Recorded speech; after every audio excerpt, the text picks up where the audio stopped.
Terminou agora há pouco e olha só, gente. O Vasco jogou futebol. Acho que a palavra que define o que eu vi hoje em campo é dignidade. E olha, não precisa ser um especialista, o torcedor que trabalha, que tem sua correria no dia a dia e não é treinador de futebol, clamou por mudança no esquema, no estilo do Vasco jogar futebol, cara. É simples, faz o simples. Quando você não tem jogador com capacidade de entrar com 3 atacantes, porque o Vasco não tem ponteiros, não tem jogadores de lado de campo de velocidade, de criatividade, você não inventa, cara. Joga fechadinho, dentro das suas limitações, entra com mais jogadores no meio de campo, não deixa o adversário jogar, é tão simples, e a gente fala aqui, rodada após rodada. E aí o Felipe fez o óbvio, o Vasco passou em cima do Atlético Mineiro, tá vendo? Um pouquinho de organização e o Léo, Pelé, a zaga não entregando, né? Apesar de que o Léo Jardim tentou ainda entregar ali uma, 2 vezes, que meu Deus do céu, né? Mas a gente sobreviveu e venceu com uma partida, repito, digna para a despedida de São Januário. Vamos falar dessa partida. Antes de pedir uma moral, deixa o joinha, deixa o like, se inscreve no canal, que é importante para ele ser indicado no YouTube. Falar da minha parceira, o XBet, patrocinadora do canal Vascaíno Cerrado. Dedicar aqui o pós-jogo a ela, o link fica no primeiro comentário fixado. Sempre trago aqui ideias, dicas para você fazer entradas no ao vivo. Hoje eu entrei no 0,75 gol do Vasco. Que aí, se o Vasco fizesse um gol, eu já tinha meio green, e se o Vasco fizesse 2 gols, eu tinha um green inteiro. Como fez 2 gols, eu faturei uma graninha. O link fica no primeiro comentário fixado, clicou, vai abrir a janelinha, o código promocional é do Cerrado, primeiro depósito ou Pix no valor de até R$1.200, eles dobram em bônus para você usar no site, na plataforma. O XBet é parceira do canal Vascaíno Cerrado 2024. Lembre de jogar com responsabilidade, que é para maior de idade. Bom, eu já estava nervoso ontem com a provável escalação do Vasco. Por quê? Porque o GE disse que o Vasco ia entrar com aquele encardido 4-3-3, com 3 atacantes. Seria o Ryan, o Teixeira e o Verratti, com o Puma na lateral. E aí a gente viu que não foi isso. O que ele fez? Ele tira o terceiro atacante, saca o Ryan do time, mantém o Alex Teixeira, que é um jogador de mobilidade, né? Ele joga para dentro, ele constrói por dentro, fazendo tabelinha, chegando e ajuda na marcação. E coloca o PH ao invés do Puma. O PH defensivamente é melhor. E aí, apesar de que o PH não fez uma partida excelente, mas cumpriu o papel defensivamente. Jogando no 4-4-2 ou jogando com 4 jogadores no meio, porque o Jair entrou para a saída do Ryan, o Vasco dominou o Atlético no meio de campo. É básico, gente. É simples. O Scarpa não deitou e rolou, como sempre deitava e rolava quando era o jogo contra o Vasco. Ah, mas o Atlético estava desfalcado. Meu amigo, qualquer time desfalcado, atropelado, cansado, engatado de jogos, chegava em São Januário e jogava como queria.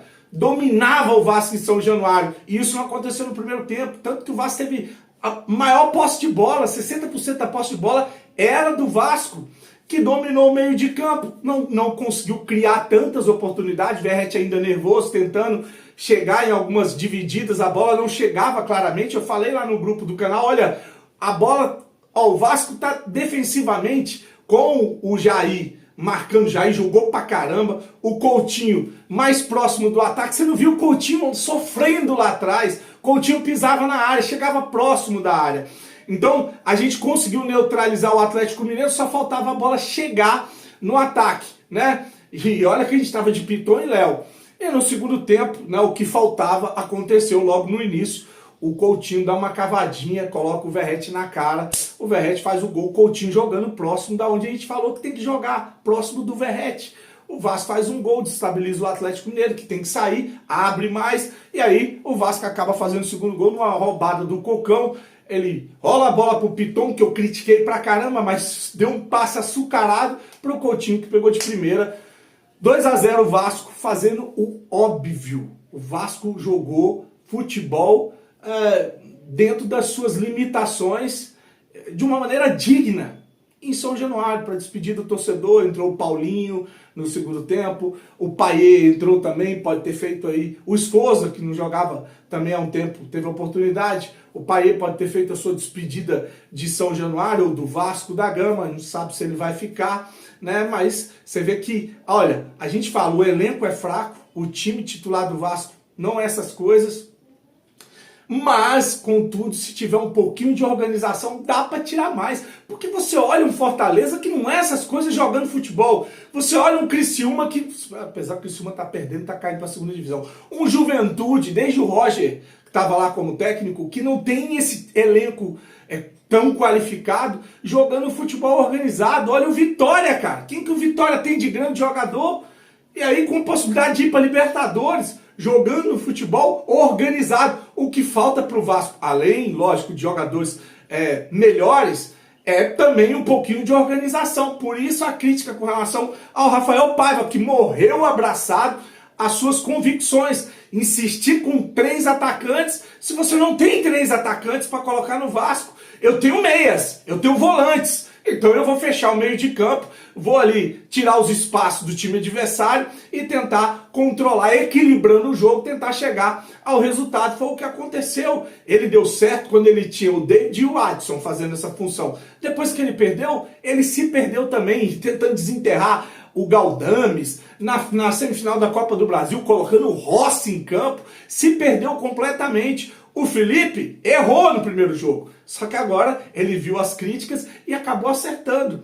Tirou os 3 atacantes, tirou o Ryan, tirou o Puma, entrou com o Jair, dominou o meio de campo e conseguiu construir a vitória, conseguiu aí sair de São Januário com os 3 pontos e o Vasco está classificado para disputar a Sul-Americana.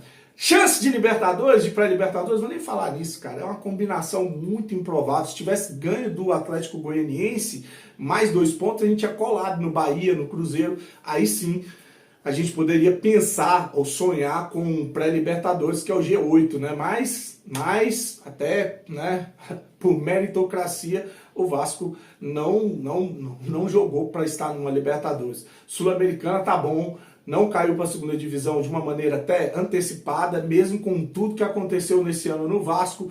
Finalizar, como eu falei, com dignidade. O torcedor não quer espetáculo, o torcedor sabe que não tem a 8ª maravilha dentro de campo, o torcedor sabe que o elenco é muito limitado, que falta um técnico, um treinador cascudo, mas o torcedor quer entrega dentro de campo e um time minimamente organizado para jogar futebol com dignidade. Repetindo essa palavra, porque eu acho que hoje o torcedor viu um futebol digno de Vasco da Gama, tá? Curte, se inscreve no canal, desejar para você uma noite abençoada, fique com Deus e saudações vascaínas.